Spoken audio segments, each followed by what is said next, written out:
It's now been almost 4 years since I started working as a full-time commercial content creator, using only photo and video content to sustain myself financially.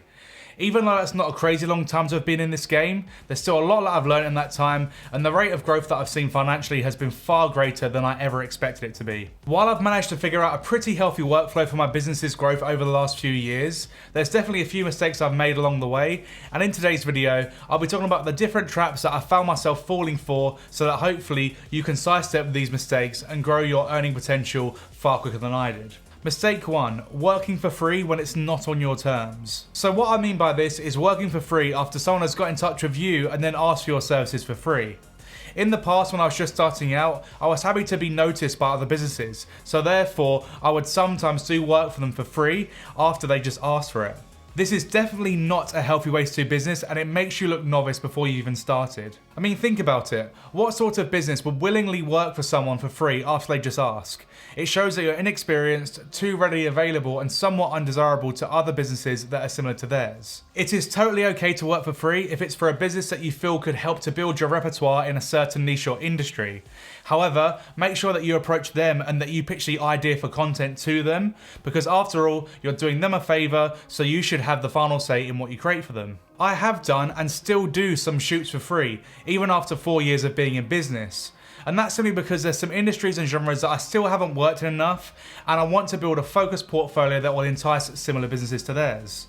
And I genuinely don't think there's anything bad about doing this, as long as you're getting value from it and using it as a stepping block to gain more work. For example, the first big company I did work for was Mitsubishi Motors, and that came about by me simply emailing a local branch and asking if I could come and photograph some of their cars as a free service to them. About a month later, they called me up and asked if I could help with another campaign they had going on, and that was my way into building a professional relationship with the brand.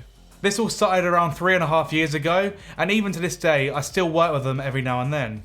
And of course, I have replicated this formula with many of my current clients, including some higher end brands as well.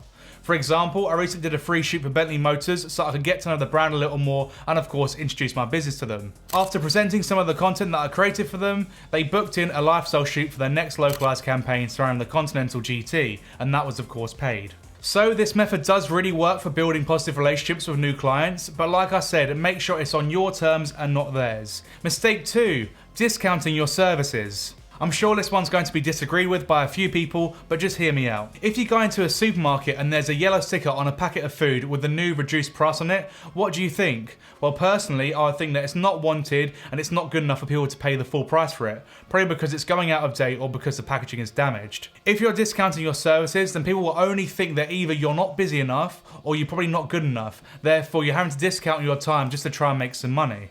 I made this mistake so many times right at the beginning, and this mistake still sometimes echoes forward to the present when friends and people that I did discounted work for come to me expecting the same price that I gave their friend a few years ago. So therefore, I have learned never to discount my services ever again, even if I do find myself to be in a quiet spell. It's just simply not worth it, and it does more damage to your reputation than it does good. Of course, you can still run discounts or special offers at times when most businesses do. For example, like a Black Friday deal or something. Just don't get yourself into the trap of rolling over for a few businesses or individuals and agreeing to discount your rates, because it will only come back to haunt you in the future if they ever want you to do any more work for them again. I actually have a long-standing client that I've been working with ever since I started my business, and I always kept their rates lower than my other clients. However, it got to the point where I realised that my time and energy was worth more elsewhere, so I decided to schedule a meeting with them and talk through the new pricing structure that I'd had in place for quite some time. They totally understood and were more than happy to pay the new rates, and that just showed me that if they value the work you do for them, then they'll want to support your business as it grows and becomes more successful. Mistake number 3, not keeping an up-to-date portfolio of your work. This is definitely something I'm guilty of, since curating and organising previous work into an attractive format can be both time consuming and dull. But the catch-22 is that if you don't do this, then you'll be giving yourself more of a headache when a prospect client asks to see some examples of your work before they decide on booking you. And if you can't show off your skills in a clean and contemporary format, then chances are they'll lose their interest. I'm really not that gifted when it comes to making online portfolios for my business, but luckily the sponsor of today's video makes it super easy to create amazing landing pages and portfolios with very little effort. Xaro is an incredibly affordable website building service with great plug and play templates for this exact use case. I'm currently rebuilding my website using one of their templates, and so far I'm extremely happy with how it looks. Zara also offer a 30-day money-back guarantee and 24/7 customer support, so you'll never be left high and dry.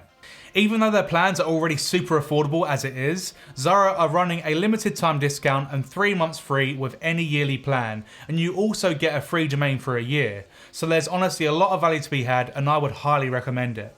There's a link in the description of this video, so please check them out and do yourself a solid by creating something beautiful that will show off your work to your new clients. Thanks again Zara for supporting this channel. So once you have a portfolio in place, it is important to keep refreshing things every few months or so, again to make sure that it's the best representation of what you can do. Mistake number 4, getting too comfortable. If you have a few regular clients that help you bring in enough money to support yourself, then well done, that's awesome, and that's pretty much the goal for any freelancer. However, sometimes being comfortable can be your worst enemy and can stump your drive to do more. Again, this is something that I constantly find myself being held back by, and it always seems that I go through stages of completely neglecting the chase for new business. So recently I've been strict with my time and told myself that I should dedicate at least 1 day a week to targeting new businesses. There is of course many ways to approach new clients, and I feel like that's a topic for another video, but all I'll say for now is that blanket emails rarely work, so think outside the box and be a little bit more personal with your approach. Ultimately, if you can secure a shoot with 1 or 2 new businesses every month, then your rate of growth will compound into something remarkable over the course of a year, especially if those new clients become repeated business. It should also be noted, however, that burning yourself at both ends is also a dangerous game to play, and if you overbook yourself, your work will become rushed and imperfect, and that could ultimately ruin your relationship with a few very important clients, all the while taking a huge toll on your mental health. Again, I'm very guilty of doing this myself. I'm currently working on a more sustainable strategy than just accepting everything that's thrown my way. Anyway, I really hope that this video has been helpful or useful to you, and if it has, then please subscribe to the channel because I do make a lot of content surrounding cameras and apparently business strategy now. So yeah, if you're into that sort of thing, then this channel will be for you. And yeah, thank you again for watching, and hopefully I shall see you in the next one.